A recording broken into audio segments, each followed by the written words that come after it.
In this video, I will show you how to remove background in Canva without Canva Pro. First, open the Canva app and create a design. Go to the Apps tab. In the search bar, type Background Eraser.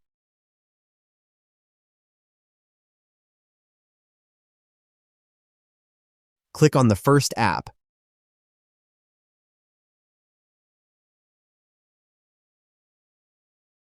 Click Open. Click Choose File.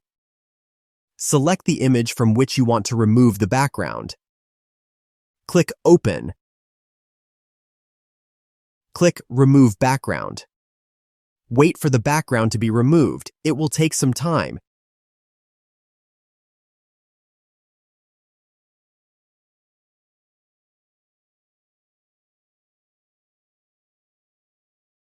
Here you go. You have successfully removed the background in Canva without Canva Pro.